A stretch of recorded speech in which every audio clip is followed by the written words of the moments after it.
What's happening, people? It's Muddy here from the Side View podcast. Basically, I just wanted to do a little video on the main event, the PFL main event that's taking place tomorrow night. Now, you've probably not heard of it because, let's be honest, it's not been advertised very well. And that's what I want to get into here. But first, let me show you the trailer. Be on the lookout. Francis Ngannou and Renan Ferreira brace for impact. Oh, it's a Bigfoot. Oh no, it's Bigfoot. Oh wait, no, that's Ngannou. Coming in. The baddest man on the planet is Francis Ngannou. Right where I live.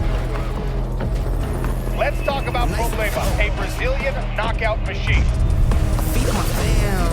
I feed in the meter. They got The the iron most while I feared got this heavyweight on the planet.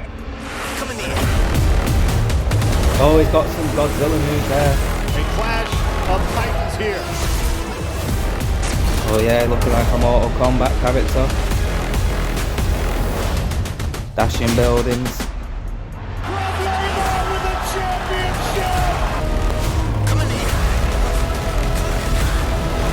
Shoot that shot. Hey, why not?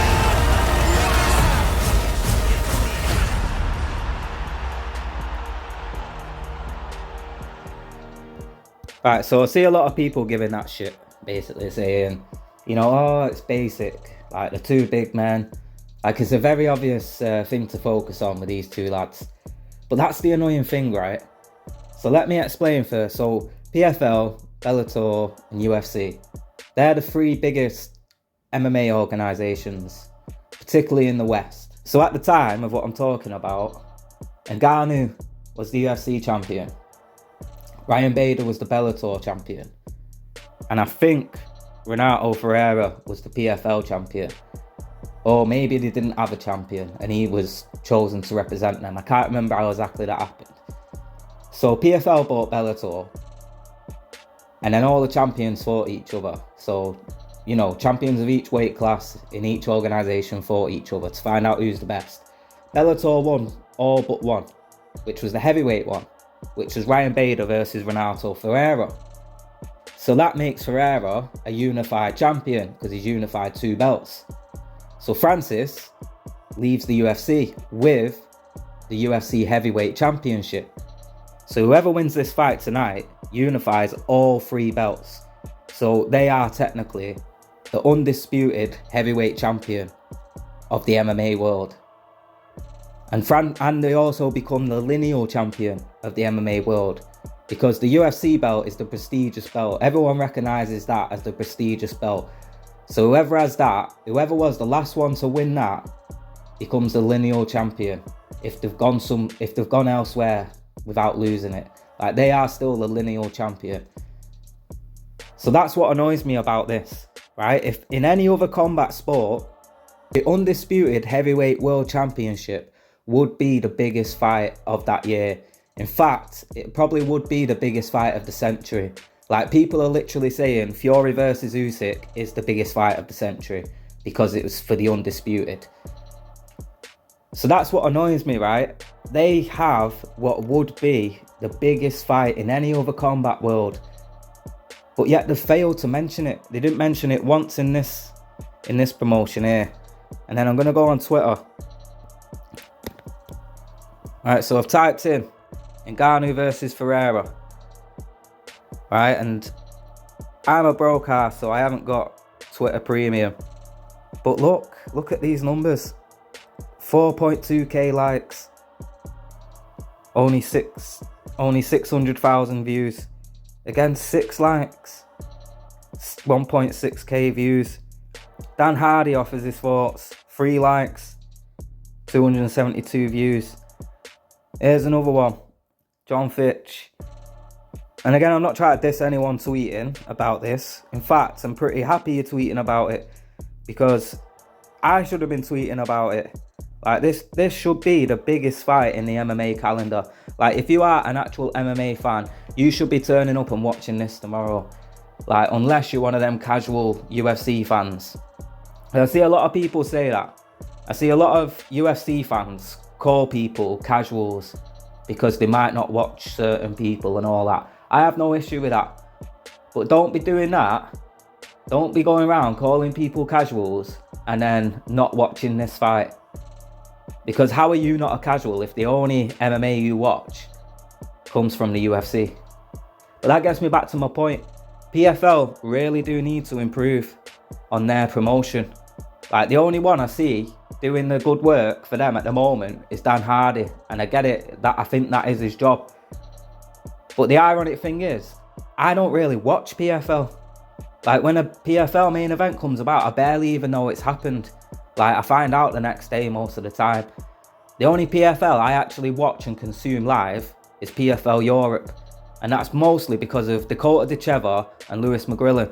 Like, if those guys didn't promote themselves via TikTok, Facebook, Instagram, Twitter, like, I don't think many people would know about that either. And like Dakota's a good example. Like, she's been on Ariel Helwani's show a couple of times promoting herself. Like, I don't know if that's PFL that does that for her, or if she's managed to sort that herself, or a management have done that for her. But that's the frustrating thing, is like, the PFL really need to up their game on selling their stars and selling fights like this. This is a gold mine.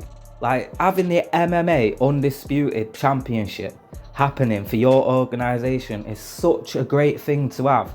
Like, if it was in the boxing world, it would be in Saudi Arabia, it would be on every streaming platform. Like, no one will care about exclusive, well, obviously everyone will care about exclusive rights, but it would be that big to where no one could have exclusive rights, because every streaming platform will be selling it, just like the Fury and Usyk fight. And again, that's kind of the gist of my story, right? That's the gist of the whole story. Is PFL really need to improve their game, because how are you going to get UFC fans to jump over and watch your products when you can't even sell your product properly? See, UFC fans are watching UFC and they're getting convinced that the UFC is the premier promotion. It's the only promotion that's worth watching regarding MMA. So you need to change that. Tonight, you really could have changed that. If the PFL actually took advantage of this fight, Ngannou versus Ferreira, and they actually pushed it as well as they could, they actually, like they do with Kayla Harrison, right? Every time Kayla Harrison's fought in the UFC, the PFL do a quick little video about how she lost in her last fight in the PFL. Like, that's what you should have done with this promotion. You should have used the UFC and you know, use their name to promote your brand. Like, you should have gone, we took your guy, we took your best heavyweight who beat, we took your best current heavyweight who beat your best ever heavyweight, and we took him and we've brought him over here and we let him do what he wanted. He's already made more money than he's ever made in any fight, in all of his fights combined, in just 2 fights, which we blessed him with. Now he's going to come back, fight for the world title for more money than he got paid for UFC. Like, that would have been a great selling point. Like, even it might have put a couple of UFC fans off, but I tell you what, it would have made a lot pay attention.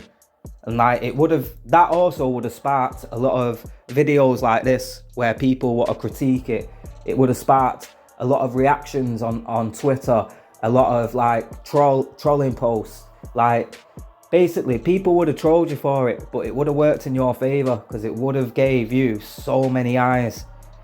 But anyway, that's the gist of this video. Sorry if it's a bit of a rant. I kind of was just browsing Twitter this morning and I was thinking, why isn't the Ngannou fight all over my timeline? Like, why isn't it when I go on YouTube, it's not the first thing up there? It's not, but it should be. And like, I've noticed there's a press conference that they've done. Usually I'd watch that straight away, but for some reason last night I decided against it. And I don't know why. I think it's because it's like, well, other than them being big, PFL's really not give us much reason to believe that Renato can actually do anything here. So it's like, what am I watching this press conference for? You know what I mean? And like, I don't even mean this to be harsh, but I think the majority of MMA fans are rooting for Francis. So, you know, part of it is like, what am I going to watch this for if this guy's going to brutalize Francis in a press conference? Because like people like Ariel Helwani tried making out that he was insulting Francis in the last one. So yeah, I don't know where I'm going with this. But anyway, let me know what you think about all this in the comments. Let me know if you think PFL, let me know if there's anything you think PFL could do to help advertise their events better. Let PFL know, fucking hell, they need to know. Anyway, don't forget to drop a like and subscribe if you're not already. See you in a bit.